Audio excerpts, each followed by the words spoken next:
안녕하세요, 여러분. 국문과학 진행하는 여러분의 영디 최영입니다. 자, 인대 6장 들어갔어요. 42강이고요. 저희 불트캠프 진행한 것도 벌써 47일차가 되고 있습니다. 빡세게 열심히 잘 하고 있죠? 자, 1번부터 한번 가보도록 하겠습니다. 행정 책임은 행정 관료가 도덕적 법률적 규범에 따라 행동해야 하는 국민에 대한 의무입니다. 시민단체는 정당과 함께 행정에 대한 공식적 통제자, 정당과 함께 행정에 대한 비공식적 통제자로서의 역할을 하죠. 그래서 2번 X고요. 3번 입법부의 구성이 여당 우이다. 효과적인 행정 통제의 기능을 수행하기가 어렵습니다.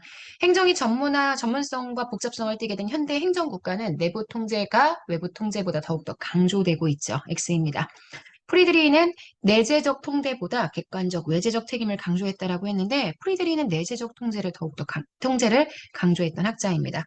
행정의 책임성에는 결과에 대한 책임과 함께 관용에 대한 책임 역시 포함하게 되고요. 결과주의의 근거를 둔 윤리평가는 사후적입니다. 주로 문제의 해결보다는 행위, 결과에 대한 처벌에 중점을 두죠. 롬잭이 설명했었던 법적인 책임은 여러분 기억하죠? 통제의 소재가 외부입니다. 그리고 요거는요, 계층제, 자율성이 없는 형태의 통제 방법이라고 보실 수 있기 때문에 법률이 들어가야 합니다. 표준적인 운영이나 내부적인 규칙에 의해서 통제하는 건 내부 통제, 계층적 통제가 될 수 있기 때문에 8번은 틀렸습니다. 헌법재판소의 권한쟁의 심판은 외부 통제의 방법이고요. 행정통제의 유형증, 공식적 내부적 통제는 감사원에 의한 통제될 수 있습니다. 기획재정부가 각 부처의 예산을 검토하는 것도 외부 통제의 방법인데, 아니, 내부 통제의 방법이고요. 공식적인 통제 방법입니다. 그래서 여기 틀렸네요. X가 됩니다.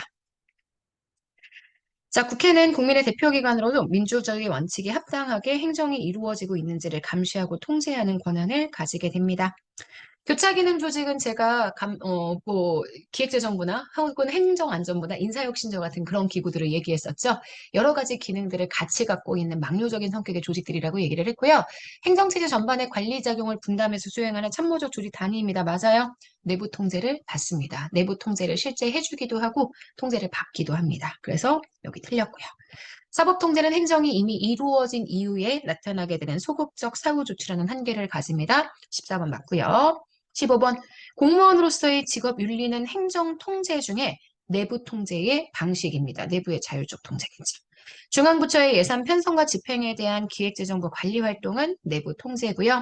입법국가 시절에는 외부 통제, 행정국가 시절에는 내부 통제의 중요성이 부각됩니다. 자, 18번. 옴부즈만은 보통 국민의 불편 제기에 의해서 활동을 개시하지만 직권 조사도 가능합니다. 스웨덴에서 진행되는 옴부즈만 제도에 대한 이야기를 먼저 진행한 거고요. 19번. 옴부즈만은 업무 처리 절차에 있어서 절차상 제약이 크지 않아서 시민들의 접근이 용이한 편입니다.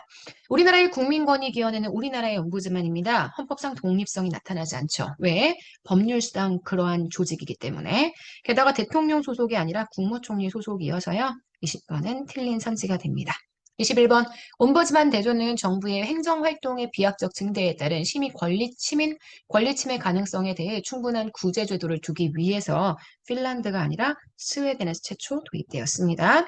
옴부즈만은 시정 조치를 법적으로 강제할 수 있는 권한이 없습니다. 강제력이 없다고 했죠.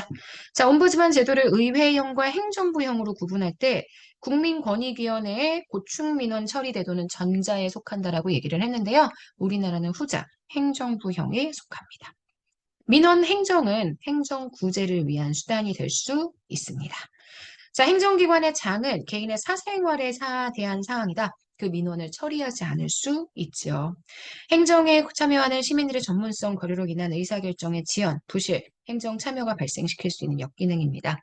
27번 정보 공개 청구는 말로써 할 수 있습니다. 외국인도 역시 청구가 가능합니다. 28번 공공기관 정보공개 제도는 비공개 대상 정보를 제외한 모든 정보를 공개 대상으로 하는 네거티브 방식을 취하고 있고요. 29번 지방자치단체의 장은 주민참여 예산제도를 통해 수렴한 주민의 의견서를 지방의회에 제출하는 예산안에 첨부해야만 합니다. 전 세계에서 주민참여 예산제도를 가장 먼저 실시했던 건 브라질의 포르투 알레그레 시입니다. 맞고요. 우리나라에서는 주민참여 예산 조례를 처음으로 제정했던 곳 광주광역시 북구입니다. 04년도부터 조례를 통해서 주민참여 예산제도를 시행했죠. 참여 예산제도는 예산 과정의 단계로 봤을 때 예산 편성 단계의 참여 요거에 초점을 두게 됩니다. 맞죠? 자, 여기까지 보시면 우리 42강의 전체 복습은 다 마무리를 했습니다. 32문제이긴 하지만요. 뭐 문제의 내용이 그렇게 어렵지 않아서요. 아마 간단하게 정리하시지 않았을까라는 생각이 들고요. 자, 이렇게 해서 우리 이제 부트캠프 총 7주 차의 내용까지 마무리를 했습니다. 이제 한 주 남았어요. 저희 강의도 한 주 남았고요. 복습 스터디도 한 주 남았습니다. 우리 한 주 동안 되게 열심히 하고 정말 예쁘게 마무리했으면 좋겠어요. 저희 내일은 7주 차에 진행했던 전체 내용 정리하면서 마무리하도록 정말 이번 주의 내용을 마무리하도록 하겠습니다. 자, 여러분, 오늘 하루 정말 여러분 거고요. 잘 지내세요. 내일 아침에 만날게요. 여러분, 안녕.